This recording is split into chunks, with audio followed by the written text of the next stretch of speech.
और 30 सीटों पर आम आदमी पार्टी आगे चल रही है। अब सीधा रुख करते हैं न्यूज रूम का, जहां मेरी सहयोगी अनुराधा जुड़ी है। अनुराधा से पूछते हैं, अनुराधा क्या कुछ अपडेट्स आपको न्यूज रूम से मिल रहा है, वो बताइए जरा दर्शकों को।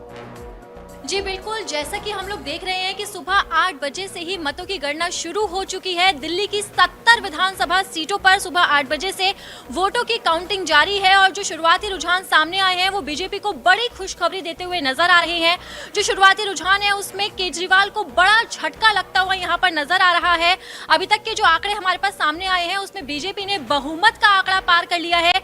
ये केजरीवाल के लिए बड़ा झटका है और 27 साल के बाद बीजेपी दिल्ली के अंदर वापसी करती हुई नजर आ रही है। और इस वक्त हम मौजूद हैं हमारी न्यूज टीम के साथ और इनसे जानेंगे कि फिलहाल के आंकड़े क्या कहते हैं। इस वक्त हम गौरव के पास चलेंगे और गौरव से जानते हैं कि अभी तक के आंकड़े क्या कहते हैं। अभी जो तस्वीर है मैं आपको बता दूं, दिल्ली इलेक्शन में अभी रुझान आए हैं, अभी रिजल्ट नहीं आए हैं। अगर हम रुझानों को ही माने तो अभी आम आदमी पार्टी 27 सीटों पर आगे है, जबकि बीजेपी 43 सीटों पर आगे है।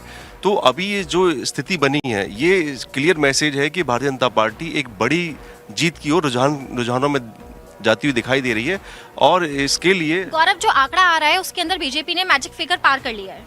हाँ जी बिल्कुल, मैजिक फिगर 36 का होता है, 43 पे करीब है और ये आंकड़ा थोड़ा बढ़ भी सकता है बीजेपी के लिए अभी। और अगर घटता भी है तो 36 तो कंफर्टेबली पहुंचते हुए दिखाई दे रहे हैं, क्योंकि जिस तरीके से इस समय जो स्थिति है हम सुबह से ही देख रहे हैं कि भारतीय जनता पार्टी लीड बनाई हुई है। और अभी 8 बजे से स्टार्ट हुआ था, अभी 9:15 हो रहा है, 2.25 घंटे हो चुके हैं। 2.25 घंटे से लगातार लीड बनाई हुई है। तो जो ये लीड अब जो हो जाती है वो लीड लगभग ये जो लगभग फाइनल सी हो जाती है, जो रुझानों में दिख रहा है।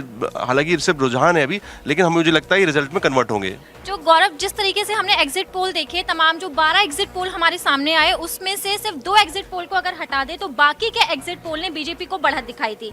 तो हम क्या ये आंकड़ों को देखकर कह सकते हैं कि जो एग्जिट पोल है वो एग्जैक्ट पोल के अंदर तब्दील होते हुए नजर आ रहे हैं? निश्चित रूप से एग्जिट पोल जो इस बार, क्योंकि हमेशा एग्जिट पोल की विश्वसनीयता पे सवाल उठाए गए कि पता नहीं सही आ रहे हैं कि नहीं आ रहे हैं या बाइस्ड हो रहे हैं, लेकिन इस बार जो एग्जिट पोल आए बहुत अच्छे आए और जिस तरीके से पूरे साबित हुए, एग्जैक्ट नंबर्स लगभग आ गए। क्योंकि कई एग्जिट पोल ने लगभग इस तरह की नंबर दिखाए थे कि भारतीय जनता पार्टी एक बड़े मार्जिन से जीत रही है। भारतीय जनता पार्टी इसको लेकर उत्साहित थी, लेकिन अरविंद केजरीवाल जो ने कहा था कि ये जो एग्जिट पोल है वो फेक है, क्योंकि हर पार्टी जिसका भी लॉस होता है वो इस तरह से बातें करता है। लेकिन यहाँ जो एग्जैक्ट है वो एग्जिट पोल बिल्कुल एग्जैक्ट निकल रहा है और भारतीय जनता पार्टी रुझानों के आधार पर सरकार बनाती हुई दिखाई दे रही है। हाँ, निश्चित रूप से मैं आपसे कह ही रहा हूँ कि जैसे 10:15 हो रहा है तो मैंने आपसे कहा कि ये जो स्थिति इस समय बनी है, 11 बजे तो पूरी पिक्चर साफ हो जाती है, लेकिन अभी जो स्थिति बनी है सुबह से, जब हम लोग चुनाव इतना कवर करते हैं तो जब इस सुबह से जो मोमेंटम बनता है वो मोमेंटम टूटता नहीं है और अब ये मोमेंटम बीजेपी के पक्ष में बन गया है। तो मुझे लगता है ये जो रुझान है वो कन्वर्ट होंगे रिजल्ट में और भारतीय जनता पार्टी के लिए बहुत बड़ी खुशी है, क्योंकि 27 साल बाद वो सत्ता में आ रहे हैं।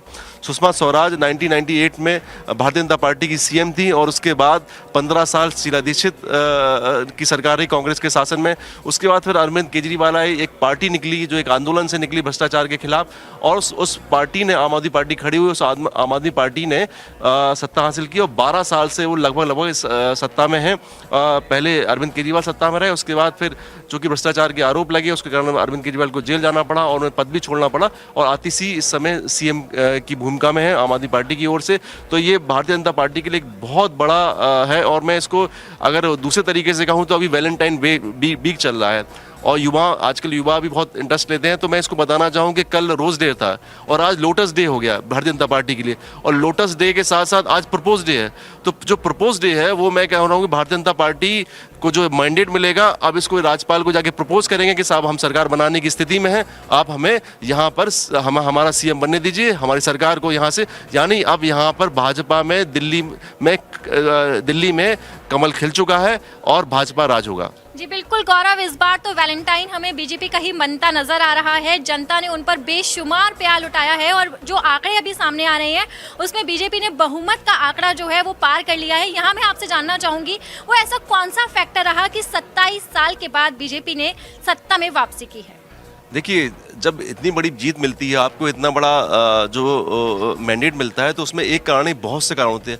भारतीय जनता पार्टी ने पिछले काफ़ी समय से, मैं आपको पहले इतिहास बता दूं कि 2013 में भारतीय जनता पार्टी की 32 सीटें आई थीं और 32 सीटें आने के बाद सिर्फ 4 सीटों से वो बहुमत से रह गए थे, 36 सीटें नहीं हो पाई थी उनकी। तो उस समय आम आदमी पार्टी की 28 सीटें आई थी। भारतीय जनता पार्टी के पास आपके पास 28 सीटें होने के उन्होंने कांग्रेस से समर्थन लिया और सरकार बनाई वहाँ पर। हालांकि वो सरकार नहीं चली। 2015 में फिर चुनाव हुए। 2015 में चुनाव हुए तो भारतीय जनता पार्टी ने टक्कर देने की कोशिश की, लेकिन बहुत बुरी तरह फेल हुए।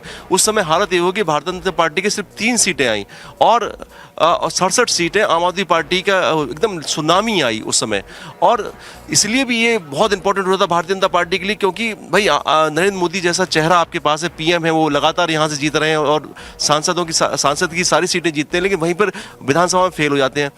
फिर भारतीय जनता पार्टी ने इस को फिर 2020 में तैयारी की कि हम कोशिश करेंगे इसको कम करने की, लेकिन उनको, जैसे मैं बता दूं कि वोट प्रतिशत में बताऊं, 2015 में उनको सिर्फ 32% के आसपास आया था और 2020 में उनको 38% आया, लेकिन उनकी सीटें सिर्फ 8 आई थी। और वहीं अगर मैं आम आदमी पार्टी की बात करूं तो उनकी 62 सीटें आई थी। तो इतना बड़ा गैप था, इस गैप को भरना आसान नहीं था। इस गैप को भरने के लिए बहुत सारी चीज़ों को उन्होंने मेकअप किया। सबसे बड़ी चीज़ रही कि मोदी जी ने जो गारंटी दी, मोदी लगातार वहां पर बोल रहे थे कि ये जो सरकार आएगी उस सरकार को मैं खुद चलाऊंगा, खुद मतलब असिस्ट करूंगा, खुद उसको देखूंगा कि कैसा काम करे। तो उन्होंने, उनकी जो भावनात्मक अपील थी कि मोदी जी का जो पूरे देश में है वो कनेक्ट होता है, तो उन्होंने कनेक्ट किया कि साहब हम देखेंगे सरकार को, आप वोट देके देखिए। और आम आदमी पार्टी का जो एंटी इनकन्वेंसी थी, जो 12 साल की को लेके जो चल रहा था, उसके कारण से उन्हें बड़ा लॉस हुआ। और बीजेपी का एक बड़ा फेस मोदी थे और मोदी की जो गारंटी वो काम की। इसके साथ ही जो भारतीय जनता पार्टी ने घोषणा पत्र नहीं, उसे संकल्प पत्र कहा। उन्होंने कहा कि हम घोषणा पत्र नहीं, संकल्प कर रहे हैं।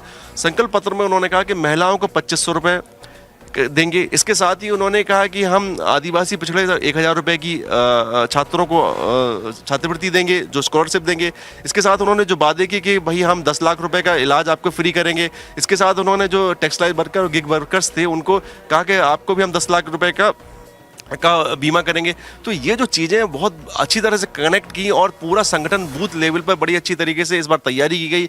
हर बूथ पर लोगों को लगाया गया, कार्यकर्ताओं को तैयार किया गया, संगठन के पेज बिल्कुल ठीक किए गए और संगठन के पेज ठीक करने के कारण आज ये दिख रहा है कि भारतीय जनता पार्टी एक इतने बड़े उसमें है। इसके साथ भारतीय जनता पार्टी ने जो अरविंद केजरीवाल की एक छवि थी ईमानदार होने की, ईमानदारी के होने की छवि को बहुत अच्छी तरीके से तोड़ा। जैसे शराब घोटाले में वो आए, उसके बाद वो जेल गए, जेल जाने के बाद तो ये जो चीज़ें थी, और फिर शीश महल का मुद्दा उठाया। तो ये जो मुद्दे उठाए तो उनकी जो भ्रष्टाचार विरोधी जो छवि थी उसको बहुत, अब आप जैसे जाइए और लोगों से बात कीजिए तो आज वो स्थिति नहीं है। जब 2013 में अरविंद केजरीवाल को एक कहा जाता था कि भाई ये जो भ्रष्टाचार के खिलाफ लड़ने वाला व्यक्ति है, तो आज लोग कह रहे हैं कि नहीं साहब ये भ्रष्टाचार, एक वो छवि टूटी। उस छवि से भी बहुत ज़्यादा फायदा हुआ भारतीय जनता पार्टी को। इसके साथ यमुना सफाई का मुद्दा है, प्रदूषण का मुद्दा है, तो भारतीय जनता पार्टी ने बहुत ज़बरदस्त तरीके से उठाया। यहाँ से योगी आदित्यनाथ ने यमुना को लेके हमला किया, यूपी के सीएम, वहाँ से हरियाणा के नायब सैनी ने हमला किया। तो ये एक इस तरीके से माहौल बनाया कि आम आदमी पार्टी कुछ काम नहीं कर रही है, अरविंद केजरीवाल कुछ काम नहीं कर रहे हैं और अरविंद केजरीवाल का मैजिक खत्म हो चुका है।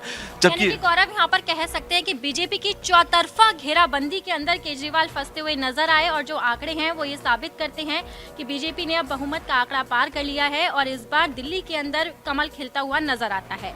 तो यहाँ पर बीजेपी के लिए खुशखबरी है। तो हमारे साथ इस वक्त पूजा जुड़ी हुई है, तो पूजा से हम जानते हैं कि दिल्ली की हॉट सीट